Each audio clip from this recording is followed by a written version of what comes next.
प्रिय छात्रों, Verde Hindi classes में आपका स्वागत है। प्रिय छात्रों, कक्षा 12 के हिंदी पाठ्यक्रम के अंतर्गत बहादुर कहानी जो कि अमरकांत के द्वारा लिखी गई है, आपके पाठ्यक्रम में सम्मिलित है। यह कहानी अमरकांत जी की एक चरित्र प्रधान कहानी है। इस कहानी में इन्होंने मध्य एवं निम्न वर्ग की पारिवारिक परिस्थितियों का सजीव, आदर्श तथा यथार्थवादी रूप प्रस्तुत किया है। लेखक ने स्वयं को कहानी का पात्र बनाते हुए कहानी की आत्मकथात्मक रचना की है तथा मध्यम वर्गीय परिवार में नौकर बहादुर के साथ हुए कटु व्यवहार का सुंदर शब्द चित्र खींचा है। तो चलिए हम इस बहादुर कहानी को पढ़ते हैं और इसको समझते हैं। सहसा मैं काफ़ी गंभीर था, जैसा कि उस व्यक्ति को हो जाना चाहिए जिस पर एक भारी दायित्व तो आ गया। वह सामने खड़ा था और आंखों को बुरी तरह मटका रहा था। 12-13 वर्ष की उम्र, ठिगना शरीर, गोरा रंग और चपटा मुंह।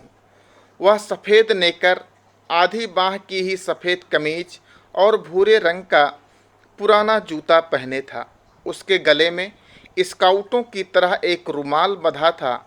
उसको घेर कर परिवार के अन्य लोग खड़े थे। निर्मला चमकती दृष्टि से कभी लड़के को देखती, कभी मुझको और अपने भाई को। निश्चय ही वह पंच बराबर हो गई थी। उसको लेकर मेरे साले साहब आए थे।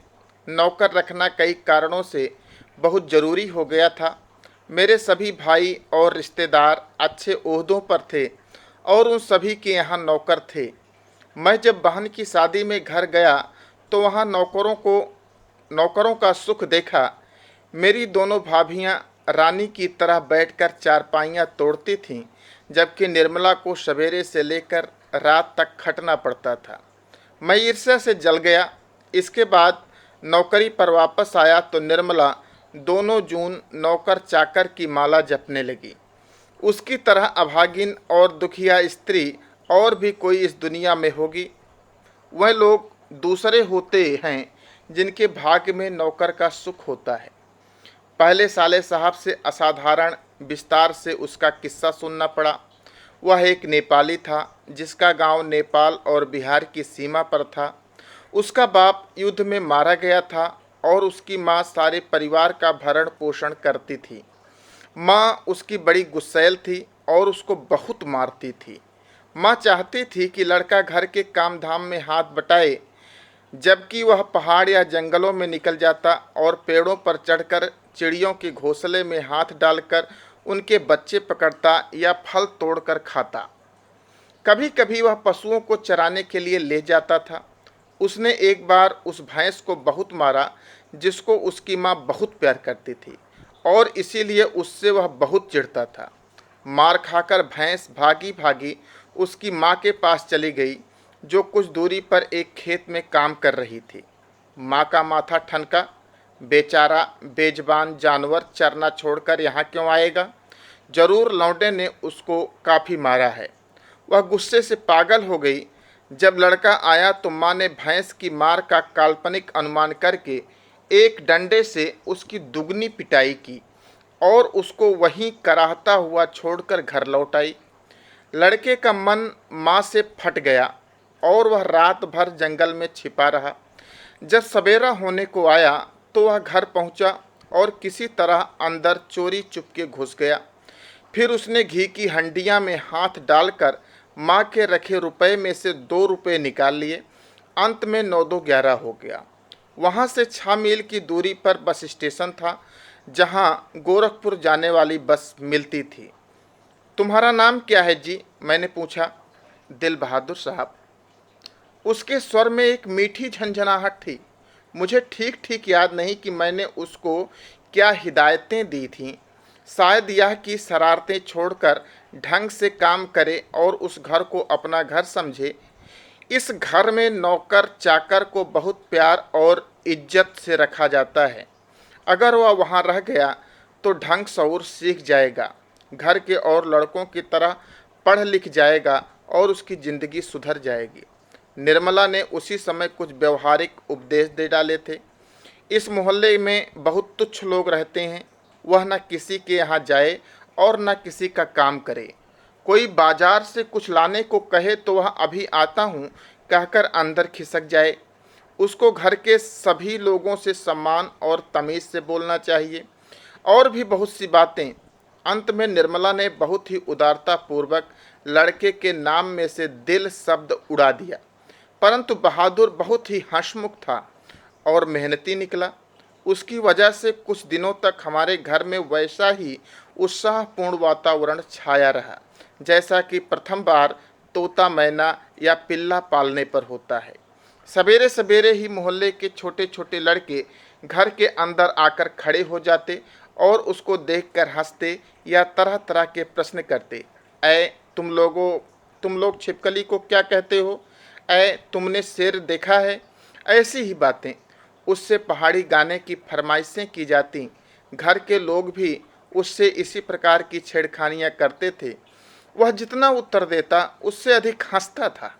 सबको उसके खाने और नाश्ते की बड़ी फिक्र रहती थी। निर्मला आंगन में खड़ी होकर पड़ोसियों को सुनाते हुए कहती थी, बहादुर आकर नाश्ता क्यों नहीं कर लेते? मैं दूसरी औरतों की तरह नहीं हूँ जो नौकर चाकर को तलती भूनती हैं। मैं तो नौकर चाकर को अपने बच्चे की तरह रखती हूँ। उन्होंने तो साफ साफ कह दिया है कि 100-150 महीनावारी उस पर भले ही खर्च हो जाए, पर तकलीफ उसको जरा भी नहीं होनी चाहिए। एक नेकर कमीज तो उसी रोज लाए थे और भी कपड़े बन रहे हैं। धीरे धीरे वह घर के सारे काम करने लगा। सवेरे ही उठकर वह बाहर नीम के पेड़ से दातून तोड़ लाता था। वह हाथ का सहारा लिए बिना कुछ दूर तक तने पर दौड़ते हुए चढ़ जाता। मिनट भर में वह पेड़ की पुलई पर नजर आता। निर्मला छाती पीट कर कहती थी, अरे रीछ बंदर की जात, कहीं गिर गया तो बड़ा बुरा होगा। वह घर की सफाई करता, कमरों में पोछा लगाता, अंगीठी जलाता, चाय बनाता और पिलाता। दोपहर में कपड़े धोता और बर्तन मलता। वह रसोई बनाने की जिद करता, पर निर्मला स्वयं सब्जी और रोटी बनाती। निर्मला की उसको बहुत फिक्र रहती थी। उसकी उन दिनों तबीयत ठीक नहीं रहती थी, इसलिए वह कुछ दवा ले रही थी। बहादुर उसको कोई काम करते देखकर कहता था, माता जी मेहनत न करो, तकलीफ बढ़ जाएगा। वह कोई भी काम करता होता, समय होने पर हाथ धोकर भालू की तरह दौड़ता हुआ कमरे में जाता और दवाई का डिब्बा निर्मला के सामने लाकर रख देता। जब मैं शाम को दफ्तर से आता तो घर के सभी लोग मेरे पास आकर दिन भर के अपने अनुभव सुनाते थे। बाद में वह भी आता था। वह एक बार मेरी ओर देखकर सिर झुका लेता और धीरे धीरे मुस्कुराने लगता। वह कोई बहुत ही मामूली घटना की रिपोर्ट देता। बाबूजी बहन जी का एक सहेली आया था, या बाबूजी भैया सिनेमा गया था। इसके बाद वह इस तरह हंसने लगता था गोया बहुत ही मज़ेदार बात कह दी हो। उसकी हंसी बड़ी कोमल और मीठी थी, जैसे फूल की पंखुड़ियां बिखर गई हों। मैं उससे बातचीत करता रहता था, पर ऐसी इच्छा रहते हुए भी मैं जानबूझकर बहुत गंभीर हो जाता था और दूसरी ओर देखने लगता था। निर्मला कभी कभी उससे पूछती थी, बहादुर तुमको अपनी माँ की याद आती है? नहीं। क्यों? वह मारता क्यों था? इतना कहकर वह खूब हंसता था, जैसे मार खाना खुशी की बात हो।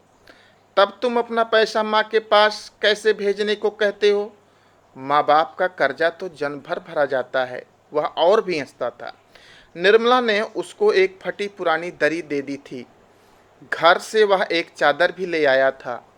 रात को काम धाम करने के बाद वह भीतर के बरामदे में एक टूटी हुई बसखट पर अपना बिस्तर बिछाता था।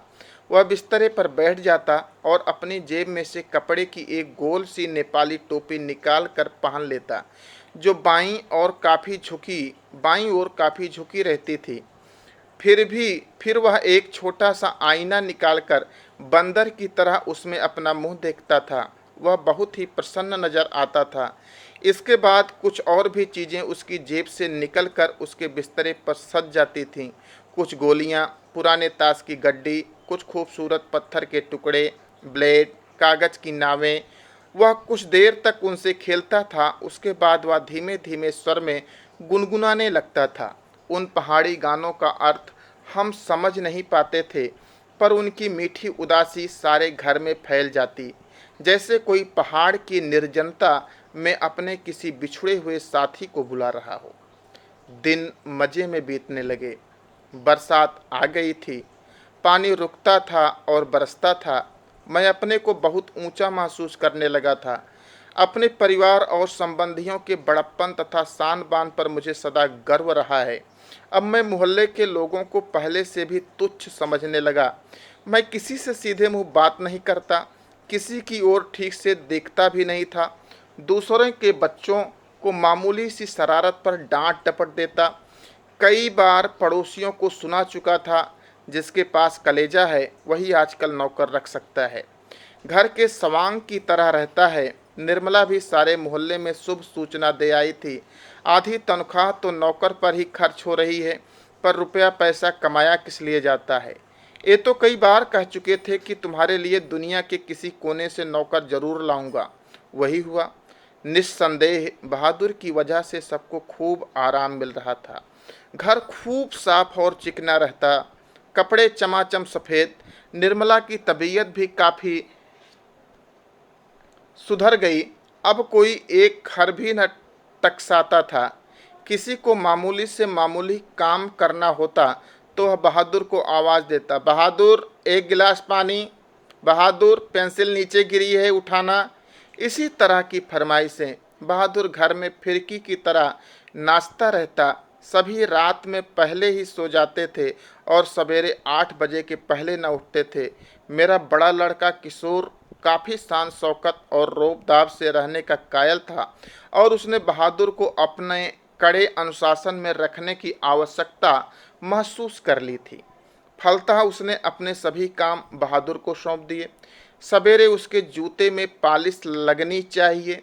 कॉलेज जाने के ठीक पहले साइकिल की सफाई जरूरी थी। रोज ही उसके कपड़ों की धुलाई और इस्त्री होनी चाहिए और रात में सोते समय वह नित्य बहादुर से अपने शरीर की मालिश कराता और मुक्की भी लगवाता। पर इतनी सारी फरमाइशों की पूर्ति में कभी कभी कोई गड़बड़ी भी हो जाती। जब ऐसा होता, किशोर गर्जन तर्जन करने लगता, उसको बुरी बुरी गालियां देता और उस पर हाथ छोड़ देता। मार खाकर बहादुर एक कोने में खड़ा हो जाता, चुपचाप। देख बे, किशोर चेतावनी देता, मेरा काम सबसे पहले होना चाहिए। अगर एक काम भी छूटा तो मारते मारते हुलिया टाइट कर दूंगा।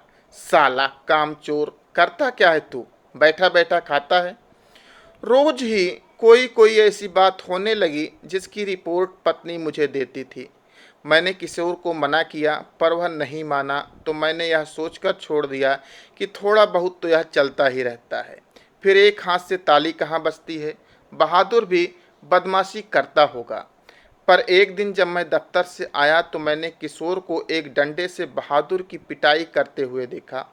निर्मला कुछ दूरी पर खड़ी होकर हाँ हाँ कहती हुई मना कर रही थी। मैंने किशोर को डांटकर अलग किया। कारण यह था कि शाम को साइकिल की सफाई करना बहादुर भूल गया था। किशोर ने उसको मारा तथा गालियां दी तो उसने उसका काम करने से ही इनकार कर दिया। तुम साइकिल साफ क्यों नहीं करते? मैंने उससे कड़ाई से पूछा। बाबूजी, भैया ने मेरे बाप को क्यों लाकर खड़ा कर दिया? वह रोते हुए बोला। मैं जानता था कि किशोर उसको और भी भद्दी गालियां देता था, लेकिन आज उसने सुअर का बच्चा कहा था, जो उससे बर्दाश्त न हुआ। निस्संदेह वह गाली उसके बाप पर पड़ती थी। मुझे कुछ हंसी आ गई। खैर, किशोर के व्यवहार को अच्छा नहीं कहा जा सकता, पर गृह स्वामी होने के कारण मुझ पर कुछ और गंभीर दायित्व थे। मैंने उसे समझाया, बहादुर, ये आदतें ठीक नहीं। तुम ठीक से काम करोगे तो तुमको कोई कुछ भी नहीं कहेगा। मेहनत बहुत अच्छी चीज़ है। जो उससे बचने की कोशिश करता है वह कुछ भी नहीं कर सकता। रूठना फूलना मुझे सख्त नापसंद है। तुम तो घर के लड़के की तरह हो। घर के लड़के मार नहीं खाते। हम तुमको जिस सुख आराम से रखते हैं वह कोई क्या रखेगा? जाकर दूसरे घरों में देखो तो पता लगे। नौकर चाकर भरपेट भोजन के लिए तरसते रहते हैं। चलो सब खत्म हुआ, अब काम धाम करो।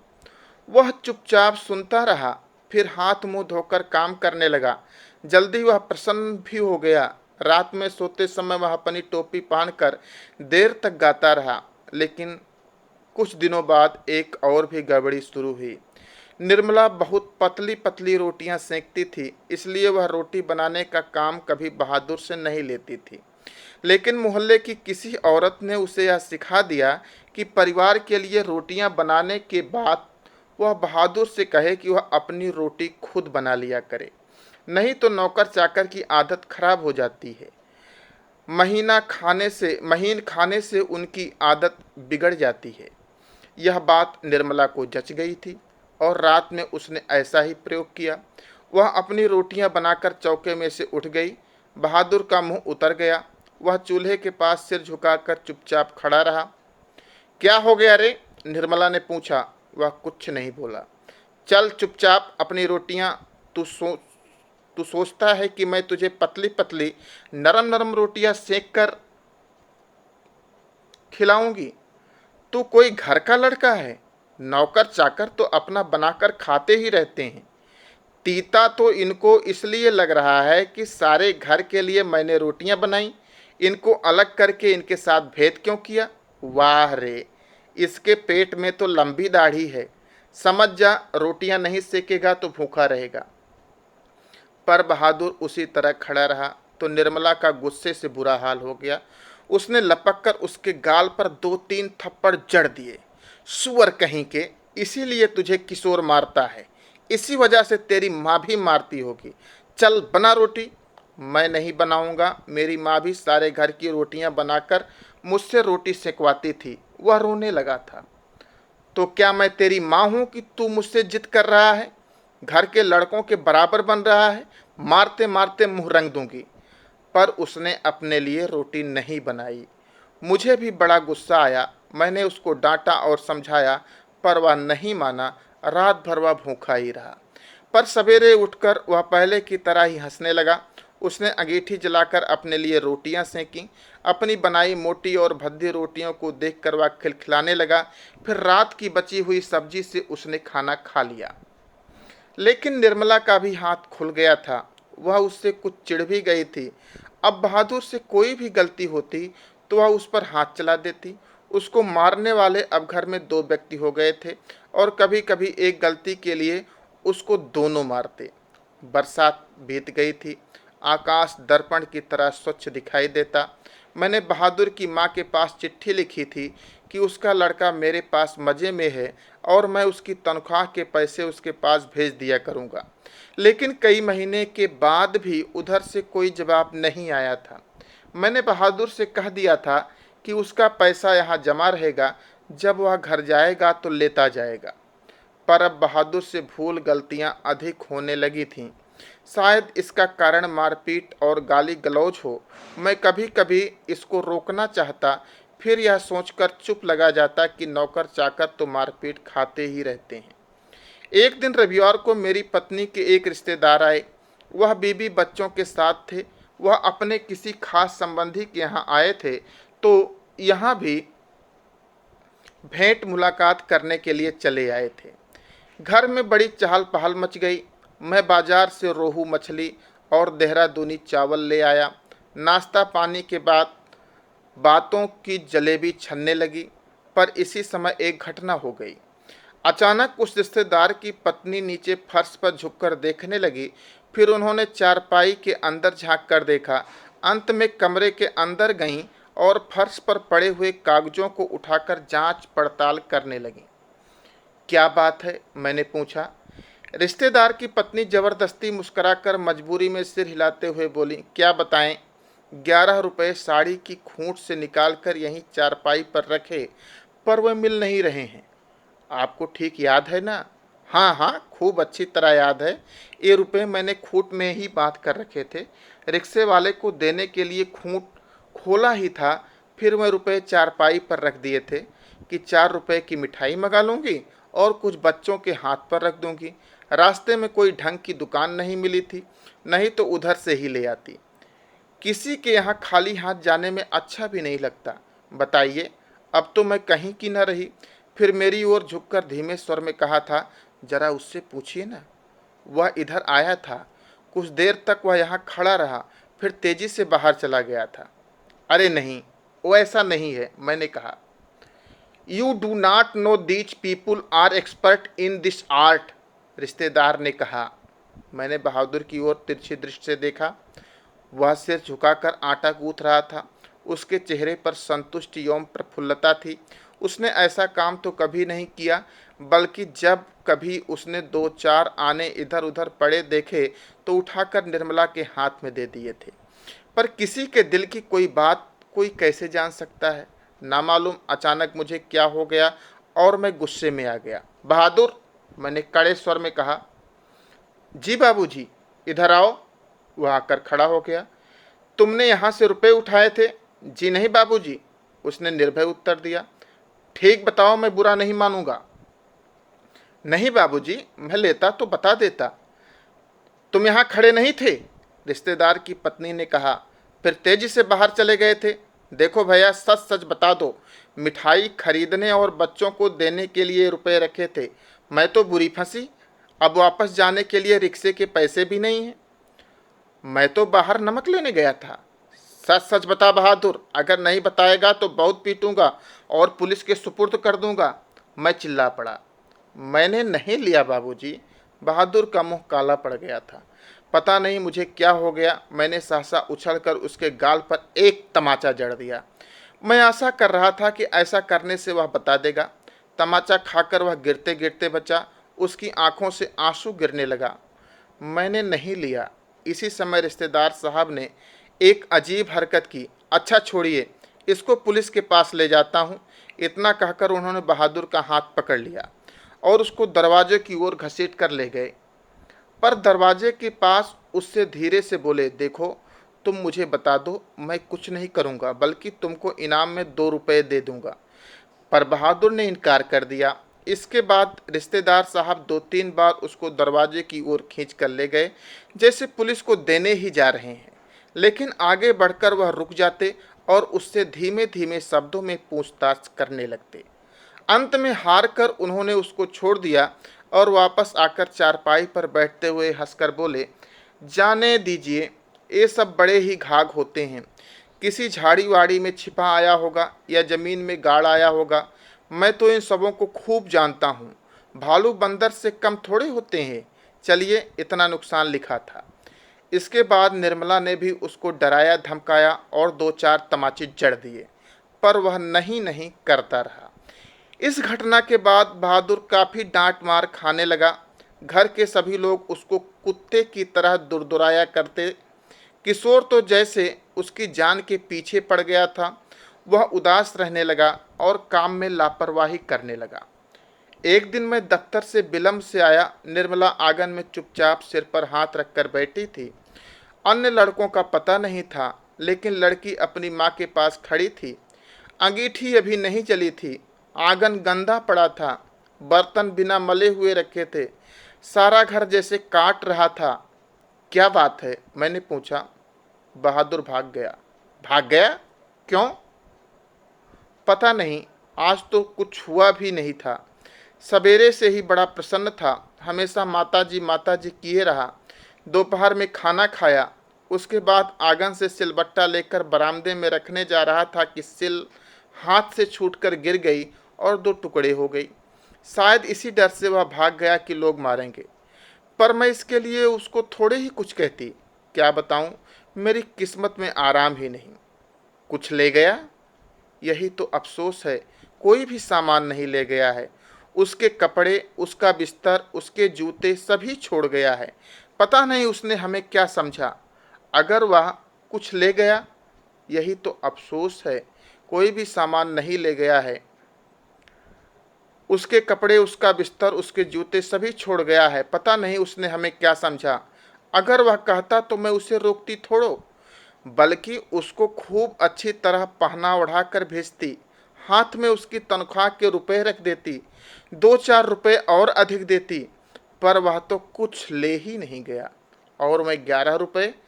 अरे वह सब झूठ है। मैं तो पहले ही जानती थी कि वह लोग बच्चों को कुछ देना ही नहीं चाहते, इसलिए अपनी गलती और लाज छिपाने के लिए यह प्रपंच रच रहे हैं।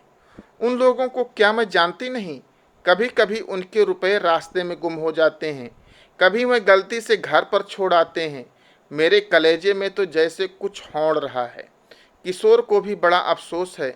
उसने सारा शहर छान मारा पर बहादुर नहीं मिला। किशोर आकर कहने लगा, अम्मा, एक बार भी अगर बहादुर आ जाता तो मैं उसको पकड़ लेता और कभी जाने न देता, उससे माफ़ी मांग लेता और कभी नहीं मारता। सच, अब ऐसा नौकर कभी नहीं मिलेगा। कितना आराम दे गया है वह। अगर वह कुछ चुरा कर ले गया होता तो संतोष हो जाता। निर्मला आंखों पर आंचल रखकर रोने लगी। मुझे बड़ा क्रोध आया। मैं चिल्लाना चाहता था पर भीतर ही भीतर मेरा कलेजा जैसे बैठ रहा हो। मैं वहीं चारपाई पर सिर झुकाकर बैठ गया।